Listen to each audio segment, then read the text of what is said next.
Okay, I'm going to go and debate that guy then. Look what they bring to the tree there. Yeah. So what was your issue about politics and Christianity then? Well, no, I think the point I wasn't being rude to you. I know you weren't, I understand. Do you believe in God? So what? You've had to illusion yourself to live in your so-called fantasy, in your so-called happiness. You've had to do that because you know how shit. Shall we stand over here a bit? You just said, hold on, you just said, which I understand. Yeah. Well, I'm like, if you like, I'm like you, or not like you. I've been searching for so-called truth that people seem to know. Yeah. And I've been searching for that. Have I ever found it? No. Okay. Have I read the Bible? If you ask me, of course I have. I brought up to be a Christian. Yeah. And have I read the Quran? Yes, I have. Yeah. Have I been to India and and looked at some very, Paramahansa Yogananda and all the rest of it? I've done all of that. Yeah. And I've looked at Buddhism, and generally speaking, unlike you, I don't know. You profess to know, and that I find very, very curious. Okay. You know. So let me give you the grounds of my knowing. So the grounds of my knowing as a Christian start with the resurrection. You see, if Jesus Christ, who was a man, truly was resurrected from the dead, if he was truly resurrected from the dead, then that means that Christianity is truth, full stop, end of story. Because if a man, yes, exactly, if that happened, would you agree that if Jesus Christ rose from the dead, Christianity is the truth? Then it's more likely to be the truth. Yes. Right. So I am personally convinced, for good reasons, that Jesus Christ truly rose from the dead. And this is the grounding of my knowing. This is the reason for my certainty, not that I know the truth in every detail, on every matter, on every question. I certainly don't. But on the big fundamental questions around which we should orientate our lives, which is based upon our discipleship as our students of being students of Jesus Christ and following his teachings. But your basic premise could well be wrong. The foundation of your premise could be entirely wrong. If Jesus Christ if the resurrection is true, Yep. Yes. But you don't know that. Well, no, here's the thing, is the thing is, in terms of what we can say we know as 100% certain, Is what? is weighed based upon the evidence. Is wasted against the evidence. I am refuting the evidence. I'm saying so to you, what I would evidence? love to have that evidence. Right. Show So me let's look at it. There was a crucifixion. And Okay. Jesus rose from the dead. So let's talk about the evidence, right? So you say you want to look at evidence. So in terms of the evidence, what we have multiple authors, both Christian and non-Christian, that testify to the fact that Jesus was crucified. So allow me to elicit what these are. So you've got, for instance, Matthew, Mark, Luke, and John, Paul. You've also got Tacitus, Josephus. You've got Suetonius. I can pull up a longer list. But both Christian and non-Christian sources testify to the fact that Jesus Christ was crucified. And that therefore it follows that the Christian faith is truth. Well, no, you asked me to give you evidence of the crucifixion and resurrection, Well, so I'm dealing with the crucifixion first, because you can't have a resurrection without a crucifixion, agreed? I guess. Right. So I'm dealing with the crucifixion first. So the thing is, if we I don't dispute that there was a prophet, Jesus, who was crucified, which by the way was not uncommon then. No, 2,000 exactly. years ago. Exactly. So there's nothing in terms of these statements that is really that we need to dispute. But the rising from the dead. Right.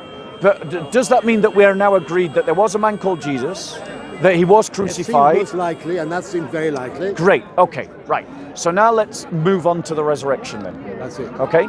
So in terms of the resurrection, again, we have multiple independent sources that are very early that testify to post-mortem experiences of the crucified Jesus. So my first question, what's your name, brother? Rob. Rob. Okay. Robert. Yeah, you don't need to. Robert's fine. Okay, so Robert, what would convince you that a man you know to be dead is alive? The man I know to be dead is alive. Yeah, think of anyone you know who is dead, that you love, that you care about. Someone I lost recently. So yeah. Okay, well, God rest their soul. But what would convince you that that person is alive again? I couldn't be convinced that person is dead. Right. Okay. If you're saying that you could not be convinced, then what you're saying is that no evidence could convince you. So you've made an a priori assertion that something is beyond the realms of possibility. No. If I saw that person resurrected, then I'd be convinced that someone can be resurrected after the death. Thank you. Right. So, right, exactly. It hasn't happened. Right. Do you think that people in the past were any different? I want to get him. There are many stories of grown up, and then, like I say, Name one. Like Islam, for example, like Muhammad. There's no rising. There's that. No. Hold on. Sorry, that's wrong. That's wrong. Robert, sorry. Wait 1 second, Robert. You've just said something that's just factually untrue. Muslims don't believe that Muhammad has risen from the dead. That's as may be, but they still believe that. Believe that Muhammad is, if you like, God. No, they don't. That's also not true. Is, if you like, the son of God. Or They don't believe that either. What do they believe that you tell me? Right. I'm not interested in talking about Islam. I'm talking about the resurrection. No. I'm sorry. No, aren't you rather? Isn't it rather, a narrow conversation then? Like I say, take Hinduism, which I've got a great deal of experience. Okay, with. great. Let's talk about that then. Okay. It's a religion that predates Christianity by a long way. Yeah. Quite late. Well, that's debatable. No, it's not debatable. It is debatable. That is not debatable at all. It really is. Anyway, never mind that. Yeah. I mean, they have a great, deep belief, in the Hindu gods. Yeah. If you like the Hindu, people mistake it. It's a Hindu god with many deities, if you like. Yes. It's quite a complex thing, but it certainly goes back a long time. And for a long time, I was quite taken with that. Okay. As I was with Buddhism, which is a branch of, goes right back to Hinduism. So let me. Having said that, everyone, you can make an argument for your case, for your various cases. Well, that's exactly what you invited me to do. Absolutely. You make an argument, but your basic premise is that in order for me to believe in Jesus Christ, in order for me to believe in your God, a Christian God, I have to accept the resurrection. That's the basic what you said. So I've got to accept that. Allow me to reply, Robert, because that's a mischaracterization of what I said. My understanding is that my understanding has to be that Jesus died on the cross, and I accept that. I accept that it was a prophet who died on the cross. I fully accept that, which wasn't unusual in those days. There was a prophet called Jesus. So let me reply, Robert. But it's the rising from the dead, and then of course another thing. Wait, Robert, allow me to reply. Being the son of a god. Robert. And many people had gods in those days. So allow me to reply, because the thing is, we're talking about the resurrection. You asked me. We both agree that if the resurrection happened, Christianity is true. And we both agree, when we both agree that the thing that would convince you is if you saw someone you know and love, who you know to have died, be resurrected, i.e. you saw them again in the flesh, you saw them again in a real body, That'd be more, in a real more convincing soma. There's something very odd Exactly. about this So allow me to finish the point I was trying to make. So the point is that the point I'm trying to get you to make is, or get you to see, is that people in the past weren't gullible. They were more familiar with death than you and I. They would see death regularly on the street, on the highway. They'd see it in their homes. It's not a sanitized. It's not a sanitized environment as it is now. They were very familiar with death. Well, we're pretty and the familiar with thing that made us, and the thing that made us, No, I'm going to finish your point because I allowed you to finish your point. The thing that convinced the first apostles to go out and preach wasn't that they read a Bible The thing that convinced them was that they were convinced that they had seen a man that they know had died. They were convinced that they had seen that man. Great book. No, you see, this is where you get it wrong, Robert. That they started preaching before any of the books were written. You just don't know the history. But it's only the books we've got to rely on now. Look, the Holy Bible. I've read the Bible as a child. Of course I did. And as many people here have done. It's a work of art. It's a sermon. It is. The Sermon on the Mount, for example, I have to say to you, I'm talking about. I question some of the Old Testament, of course, as we all do. Yeah. The Sermon on the Mount is sort of make your hairs in the back of your neck. It's beautiful, isn't it? Oh, some of the words are very, very beautiful. But there are many great, beautiful books in the world. Yes, of course there are. I must pick up one point there. You said that they were more familiar with death than we are. I profoundly disagree with that. Please, profoundly disagree with that. This world is a cruel, wicked world with war, another war pending now. Could happen. The war we've had in Iraq, the war in Ukraine now, Russia, the possible war with China over Taiwan, the war now in the Sudan, in Yemen. We could go on and on and on, and it's looking very, very bleak. People are dying in enormous numbers in this world as we speak.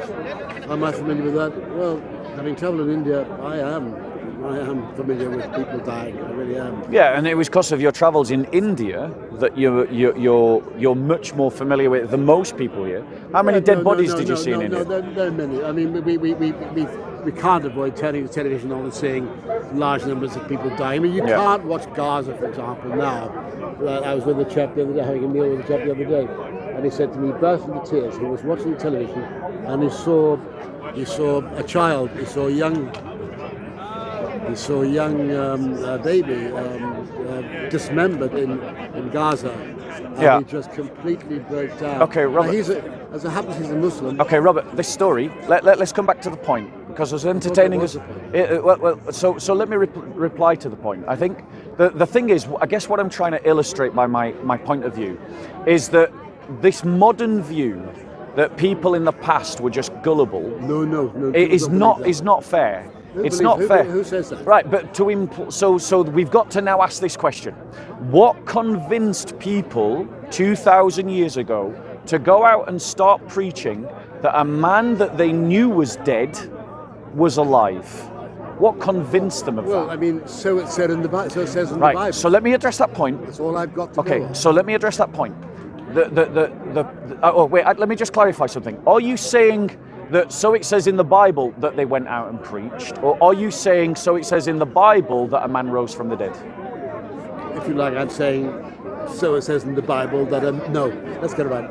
So it says in the Bible there was a prophet, there was Jesus, who was now we go take a step back, who was the Son of God, the God of all things, God of all things. That's correct. That's what it says in the Bible. But all we've got to go on, all I've got to go on, and all you've got to go in, is this wonderful book, which I certainly accept as a wonderful, sometimes very poetic book at times, but sometimes very cruel book at times as well. Yeah, let's stay on the focus. But I say to you, there are many great books. There's so many great books. So allow me to reply. Allow me to reply to this languages. point. Because Robert, the mistake that you're making, and it is a mistake that lots of people in Western culture make because they're not particularly educated in Christianity, is that the teaching and preaching of the church occurred before any book of the New Testament was ever written.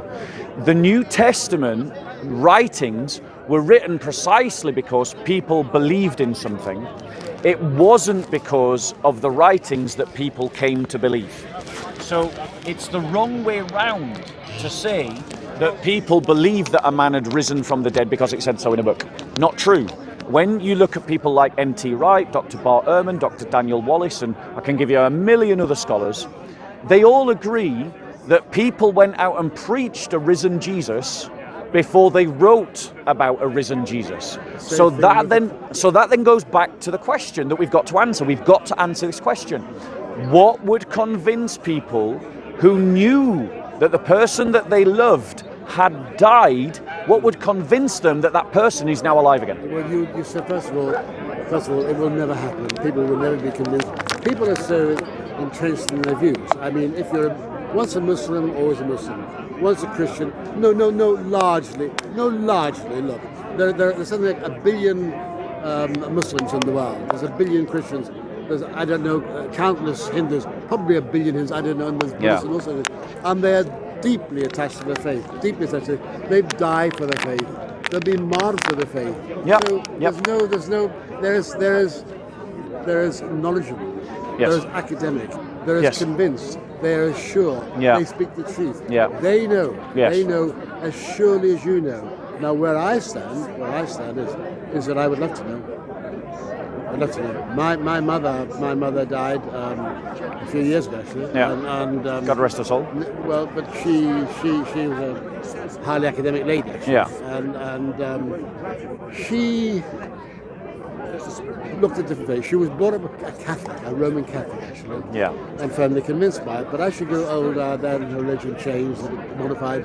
She married then a CME, my father. Yep. And so on. Her religion adapted and changed, but she never could leave her roots behind.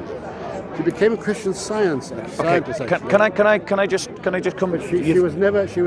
But she never tried to force anything down my throat. So let's just come to it, because to be fair, you haven't actually engaged in the question that I've asked you, right? But I want to show to you why your own argument actually supports my argument, because you pointed out that largely people just stay in what they already believe. Look, You're right. And that, no, I was not brought up a Christian. I'm a convert to Christianity. And actually, I was just speaking to a young lad who's converted to Christianity from atheism. He did it about 6 months ago, right? Just this week, I was speaking to a Jew in Israel who's become a follower of the Messiah, Jesus. So my point to you is that people do change their religions, but for a lot of people, when they have something that changes radically what they believe, right? It's usually because something happens that disturbs the tranquility of their worldview. We like to sit in our worldviews until something kicks us out of them. That could be a death. That could be the loss of a job. It could be the breakdown of a marriage. It could be something that tips up our life and tips it upside down, right? The Jewish people that came to believe in Jesus actually tell us what it was that made them stop being ordinary Jews.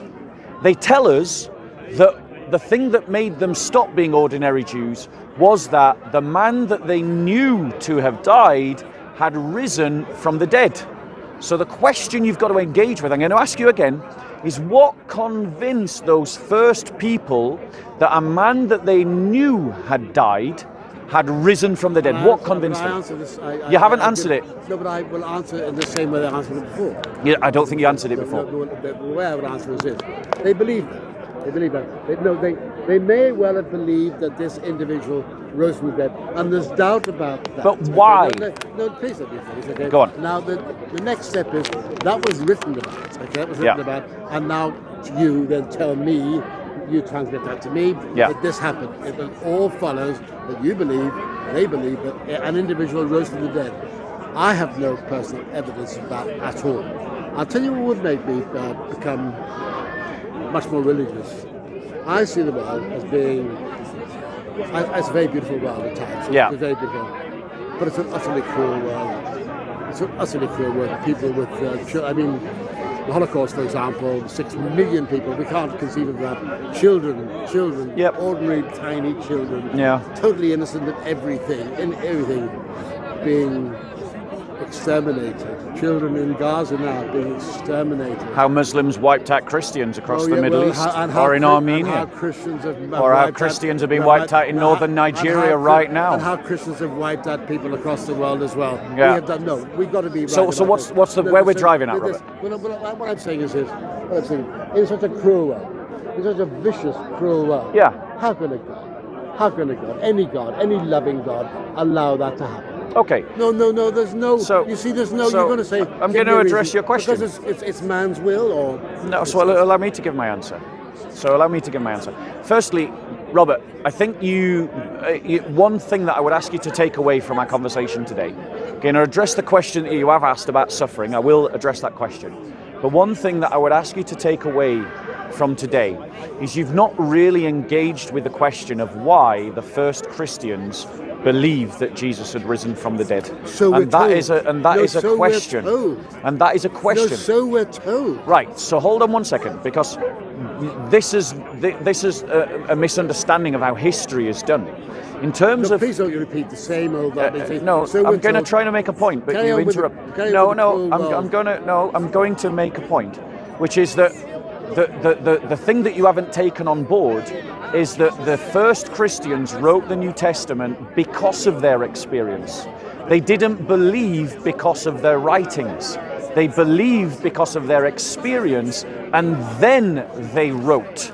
And every scholar, academic scholar that has ever looked into this will agree with that statement. In other words, like we write about the life of Henry VIII, or we write about the life of Julius Caesar, or we write about the Jewish revolt in 70 AD. The event happens first, and then people write about it. Well, it's the same with the church and Christian belief. The event happened first, and then people wrote about it. That's not a disputable point amongst academics. But academics have been writing about Islam. Right. Academics have been writing about Buddhism, about Hinduism, about all sorts of religions. That's what academics do. And I have to say, I've written about a few things myself. And I would dearly believe, but let me ask you again, the question is, you haven't answered. Why? I said I would come to it. Well, why? I know the question. I'm going to answer it. I can answer it. I already know the question. Why in this wicked world have Muslims fought a jihad that killed 2 million Christians in Sudan? Wicked world. Why have they killed hundreds of thousands of Christians in Nigeria? How can it be the Christians? How did they drive out 120,000 Christians in Armenia? How did they try to murder Nisar Hussain here in the UK? Well, right. Exactly. So my point is, I'm aware of these examples. I know that the world is a cruel. So the question is why? How would a God? Right, now I'm going to answer that question. Are we just toys? Now I'm going to be played with. Robert, now I'm going to answer that question. Okay. And then what I want to point out to you, Robert, is you haven't still addressed my point. So that's the point I'd like you to go away. But now to address your question directly, how as a Christian do I reconcile the fact that the world is vicious and cruel with the fact that I believe in a God who loves me? How do I deal with that? This is how. God has given us free will, and God wants us to enter into a relationship with Him lovingly and freely. Love requires free will, because you can't love someone if you're not free. So choices have to have real consequences. God knows how every single choice of every single human being that has ever been born ripples out in the currents of history, how it impacts the next person's choices. From the smallest to the greatest. From you deciding to make that cup of tea at 9 o'clock in the morning, to Adolf Hitler signing from the SS signing the pieces of paper, coming up with final solution. God knows how all of these things ripple out in history. What's God doing? I'm going to answer this question. God allows the world that is to exist because it is only in this world that the greatest number of people will freely choose to accept a loving God. Let me answer your question by saying, I say to the Dr. Cameron, if that's your God, then fuck your God. I can't say it more seriously than that. If God allows... You just bring damnation on yourself. That's right. If God allows people to go and kill other people... No, it doesn't. If God allows Christians doesn't make Germany them. They choose. Jews in the so you want to be in a prison. So you want to be in a prison. Young children in Gaza today... So you want to be in a prison. God allows that. Then I fuck your God. You want to be in a prison. I don't want your God. You want to be in a prison. You want to be a prisoner. I don't want your God. You want to be a prisoner because the consequence of what he's saying. I want a loving, decent God. And how can you be loved? Robert, calm down. Calm down. Free will to kill people. You've drank too much coffee, Robbie. You've drank too much tea. Too much tea. Robert, listen. Think logically about your argument. Think logically about. Look. Let me shake. Okay. It's a pleasure to meet you. You look after yourself. And you look after yourself. Yeah. But just bear in mind. I am going to reply to what you've said, though. You might want to hang around to hear that. Well, it's an Have you got a important question. Bible? Have you got a Bible? I've got a few. I've got a number of books. Then I would like to give you a gift. I would like to give you a gift. No, you mustn't. You mustn't. No, it's a gift to you. Well, I will. It's about you. I think you're an intelligent man, an You're academic asking man. me to read it. You see. Yes, That's the point. exactly. Another thing to read. Yes, it's Pascal's wager. Okay. An interesting, that's an my- intellectual that's my- academic that's- for you. An intellectual But book for you. That's my subject. There you go. You No, see, it's almost like it was meant for you, Robert. Mathematics is my- It's almost like God meant it for you. And all the best, Anyway, my friend. so What's your name? Bob. I'm known as Bob here. So let me reply to Robert's point, because Robert said, if that is the God that you believe in, then fuck your God. Why would I want to believe in a God that allows cruelty? No, Robert, I let me went finish. too far. Okay, right? God bless you, Robert. Right, but let me explain why Robert's logic is wrong. Because if God does not allow us to have real free choices, to walk away from God, if all that He allows us to do is good, that means that all of you will believe in God and you will follow God. In other words, you're not adopted as children, as the Christian religion teaches. You are nothing but prisoners and slaves. Prisoners and slaves, ladies and gentlemen.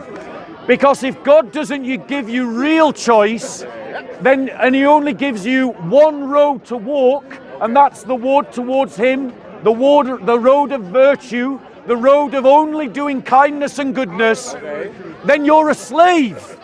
You're not free. But now let me ask you this question. God bless you. I like him, he's a good heckler. But let me ask you this question. Does love require freedom? To love someone, must you be free? Yes, you must be free. God loves you, and so He does not imprison you. And that is why God allows suffering in the world. Because He must allow you to reject His love. He must allow you to live an unloving life. Because only in freedom can you choose to love God. And this is why the Christian message is so beautiful. Because God is offering us adoption as His children. He is willing to embrace us as His children, ladies and gentlemen.